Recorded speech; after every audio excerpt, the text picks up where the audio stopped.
그럼 그렇게 실제로 증상이 좋아지는 실제 환자들이 되게 많아요. 그렇죠? 여기 개원하셔서도 그런 환자분들 되게 많이 보셨어요. 많이 보죠. 엄청 고마워하시겠네요. 아무래도 네. 보통은 그래서 저희 병원이 네. 다른 데서 네. 딱 전형적입니다. 여기저기 가서도 안 됐어요. 근데 검사해도 이상이 없었어요. 근데 나는 대체 왜 그래? 라고 했던 분들이 오셔가지고 치료받는 경우들이 좀 많죠.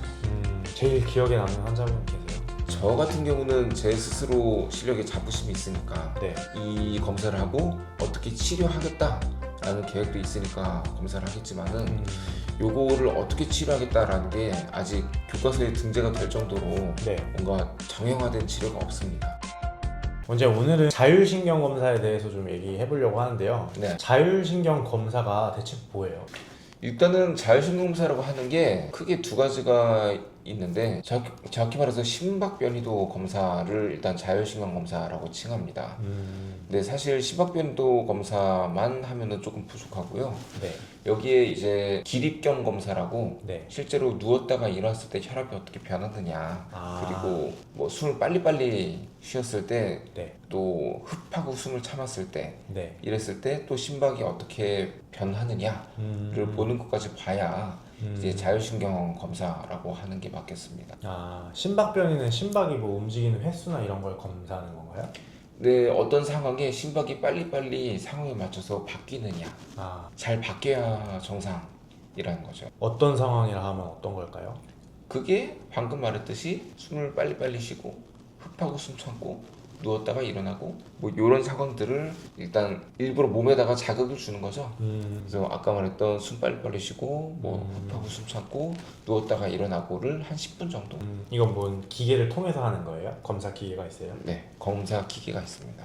그럼 심박변이 검사, 기립경 검사 요거 두 가지를 크게 포괄적으로 묶어서 저희는 이제 자율신경 검사라고 하는 거네요. 뭐 그렇다고 볼 수 있죠. 이거 모르시는 분들도 있을 것 같은데 자율신경이 뭐예요, 대체?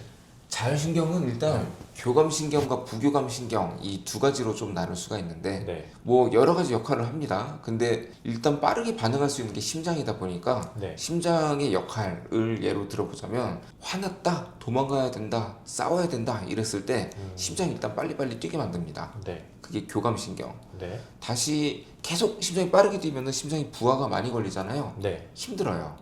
그러니까 다시 느리게 뛰게 만들어주는 게 부교감신경. 그래서 교감신경과 부교감신경이 잘 서로 길항을 해야 안정적으로 대처가 되는 건데 이 심박수를 안정적으로 만들어주는 영향을 이 검사로 보는 거고요.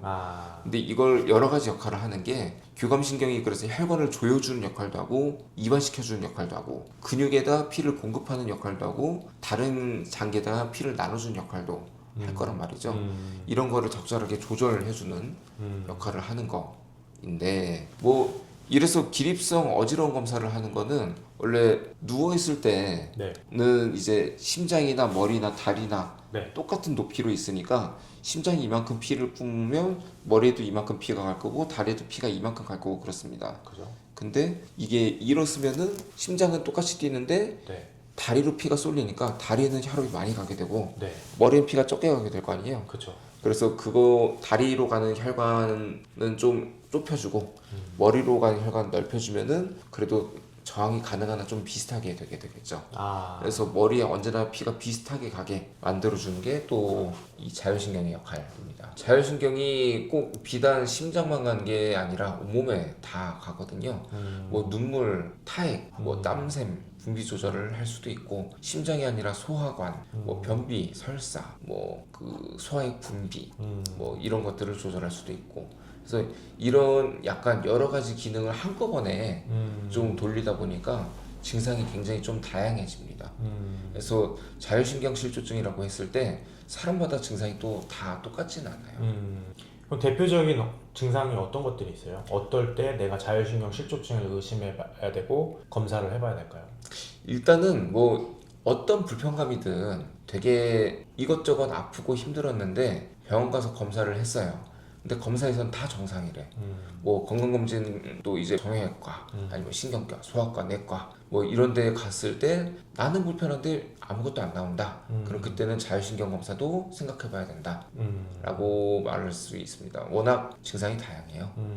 흔하게는 답답하다, 갑갑하다, 뭐 자다가 불면 잠이 안 온다, 만성적인 변비, 설사, 또 이 생리통이 심한 것도 자율신경이 어느 정도 조절해 주는 것도 있기 때문에 그런 것들까지도 같이 얽혀 있는 경우가 많습니다. 뭐 어지럽거나 뭐 피곤하거나 뭐 그런 것들도 다 포함되는 건가요? 네, 만성 피로도 들어가고요. 아. 어지러운데 역시 아까 검사상에서 네. 뭐 이석증 아니래요. 뭐 뇌에는 이상 없대요. 그럼 나는 왜 어지러워? 까지도 같이 자율신경 검사를 해야 되는 경우도 있어요. 그럼 자율신경 검사를 하면 뭐 이렇게 검사 수치들이 이렇게 표로 나오는 거예요? 네, 그 아까 말했던 혈압 네. 이 실제로 떨어지느냐, 맥박이 정도 이상 올라가느냐를 보는 것도 있고요. 그 만성 피로 관점에서 그 자율신경 검사했을 때 뭐 각각의 수치 뭐 SDN이고 뭐 TP고 뭐 여러 가지 있는데 LF, 뭐 HF 이런 검사들을 통해서 지금 심박수가 잘 조절되는지를 보는 것도 같이 들어갑니다. 검사 뭐 시간이나 기간 같은 게 있어요? 저희 병원에서는 일단 한 4, 50분 걸립니다. 4, 50분이요? 적게 걸리진 않네요. 네, 그만큼 네. 자세하게 좀 보아야 그 언제나 똑같은 사람이 같은 날 검사하면 네. 같은 결과가 나와야 되잖아요. 그렇겠죠. 근데 이걸 짧게 하는 곳이면은 약간 그 신뢰 구간이 좀 넓어지다 보니까 아, 똑같은 결과가 심지어 같은 날 같은 사람이 있는데 네. 달라질 수가 있죠. 그래서 디테일하게 하시는 거구나, 오랫동안. 네, 그래야 믿을 수 있으니까요. 그러면 이런 자율신경 검사는 어떤 병원들에서 하는 거예요? 요걸 진짜 별별 데서 다 합니다. 그래요? 요즘 네. 자율신경이 너무 네. 증상이 많기 때문에 네. 그래서 저희도 신경과니까 하긴 하는데 네. 내과에서도 하고 정신과에서도 하고 딱 정해진 과가 있는 건 아니네요. 네, 그럼 어느 과에서 하면 좋아요? 이거는 근데 네. 답이 없어요. 왜냐면 답이 없어요. 저 같은 경우는 제 스스로 실력에 자부심이 있으니까 네. 이 검사를 하고 어떻게 치료하겠다라는 계획도 있으니까 검사를 하겠지만은 요거를 어떻게 치료하겠다라는 게 아직 교과서에 등재가 될 정도로 네. 뭔가 정형화된 치료가 없습니다. 그래요. 네. 검사하는 것만 있고 치료하는 부분은 아직 명확하게 발달이 안 된 거예요. 그런 네. 분야예요. 그 교감신경이 예를 들어 우세해요. 네. 그리고 만성 피로가 굉장히 많이 있어요. 네. 요걸 어떻게 할 것이냐에 대해서 어떤 데서는 그냥 약물 먹읍시다. 어떤 데서는 영양제 먹읍시다. 뭐 어떤 데서는 수액 맞읍시다. 뭐 그런데 네. 뭐 그거를 다 어느 정도의 근거를 갖고 하시는 거겠지만 약간 서로 그 사람마다 다 좀 맞는 게 다를 수 있지 않을까. 환자별로 네. 다르다는 거죠? 네. 근데 저 같은 경우는 아무래도 자율신경을 직접 물리적으로 풀어주는 치료를 합니다. 근데 뭐 제가 나름 자신이 있지만은 그래도 모든 환자 100명을 다 치료할 수 있다라고까지 하면은 그건 돌팔이기 때문에 네. 이 세상에 100은 없거든요. 그렇죠. 예, 그래도 100명 왔다 8, 90명은 호전시켜서 나갈 수는 있는데 그 이제 치료가 안 되는 10명, 20명 그 부분이 이제 문제죠. 그래서 그런 분들은 또 다르게 접근해야 될 수도 있고 어떤 분들은 그래서 약이 잘 맞는 경우도 있고 어떤 분들은 영양제가 오히려 잘 맞는 경우도 있고. 그럼 원장님 아까 말씀하신 게 물리적으로 치료할 수 있다 이렇게 말씀하셨잖아요. 그럼 네. 어떤 걸 말씀하시는 거예요? 구체적으로? 자율신경이 지나가는 경로가 좀 있습니다. 네. 그 지나가는 경로를 또 조여주는 근육들이 있고 네. 또는 구조물들이 있고 네. 그런 데가 압박을 하면 네. 그 압박한 만큼 신경이 좀 덜 조절된다 라고 보시면 됩니다. 그래서 그 부위들을 각각 제가 다 만져봐요. 네. 어떻게 푸느냐? 저 같은 경우는 진짜 주사해서 풉니다. 근데 주사가 별다른 약이 필요가 없어요. 네. 그냥 이 주사를 물을 넣어가지고 네. 그 근육을 좀 더 말하자면 연하게 만들어서 근육의 압박을 푸는 거기 때문에 그래서 약효가 필요 없어서 그냥 생리식염수 이런 거 씁니다. 이런 거는 몸에 아무리 넣어도 막 부담이 없는 거잖아요. 그쵸? 주사로 마사지 효과를 유도하는 느낌이라고 보시면 그 원장님은 제가 인터뷰하면서 계속해서 주사에 대한 좀 자부심이 굉장히 강하신 것 같아요. 네. 주사 치료 엄청 잘하시는 거예요, 원장님? 저는 아마 저 정도로 치료할 수 있는 사람이 전국에 한 600명 좀 넘지 않을까. 600명. 예, 네. 의사가 12만 명 시던데 12만 명이요? 의사 라이센스는 12만 넘었죠. 15만 될 것 같은데 이제. 그러한 근거는 무엇인가요? 역시 효과가 있게 나가셨다는 거겠죠. 아, 그만큼 또 경험도 많으시고 대학에서는 사실 또 환자 수도 엄청 많으시잖아요. 일단 그쵸. 또 이 통증 치료를 그 교육하는 곳이 있습니다. 거기 가서 뭐 정식으로 수료도 했고. 그럼 그렇게 실제로 증상이 좋아지는 실제 환자들이 되게 많아요. 그렇죠. 여기 개원하셔서도 그런 환자분들 되게 많이 보셨어요. 많이 보죠. 그거 엄청 고마워하시겠네요. 아무래도 네. 보통은 그래서 저희 병원이 네. 다른 데서 네. 딱 전형적입니다. 그 여기저기 가서도 안 됐어요. 근데 음. 검사해도 이상이 없었어요. 근데 나는 대체 왜 그래? 라고 했던 분들이 오셔가지고 치료받는 경우들이 좀 많죠. 제일 기억에 남는 환자분 계세요? 지금도 치료받는 분인데 네. 온몸에 떨림이 있어요. 근데 그 떨림이 네. 어떤 특정 근육에 국한되지 않습니다. 막 여기 떨렸다, 저기 떨렸다, 막 가슴이 떨렸다, 배가 떨렸다, 아, 그래요? 옆구리가 떨렸다. 그것도 자율신경 문제예요? 문제는 네, 그치요. 이분이 네. 그 보통 이 경우는 정신과로 갑니다. 네. 신체 화장이라고 보거든요. 네. 이런 경우에 막 그 정신과적인 이제 항우울제, 불안제 같은 거 막 먹는데 네. 그거 먹어도 효과 없어서 약 부작용 막 나고 이러다가 오신 분들이 태반인데 이분 같은 경우는 아직 정신과 약을 이제 시작했었는데 물론 효과가 없었던 분이었지만은 그래서 제가 주사 치료하고 지금 한 어디 보자 3주 오늘도 오셨는데 한 달 동안 떨림 없다가 네. 다시 좀 오는 것 같다 해가지고 맞고 가셨어요. 그래도 계속 나아지고 계신 거예요?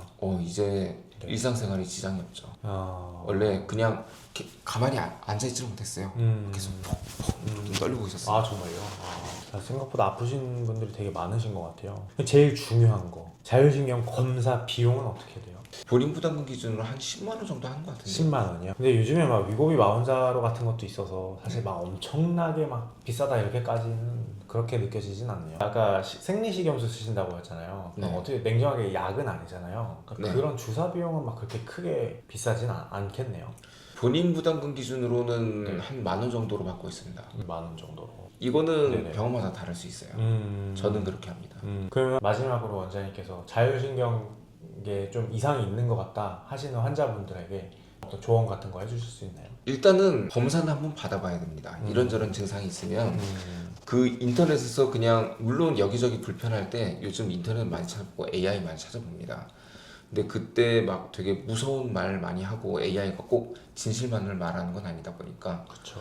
이게 진실을 말하지 않는 이유가 애초에 질문이 의학적으로 이 증상이 이 단어로 표현됐으니까 이 단어가 맞다라는 기준 하에 AI가 대답을 하는 거거든요.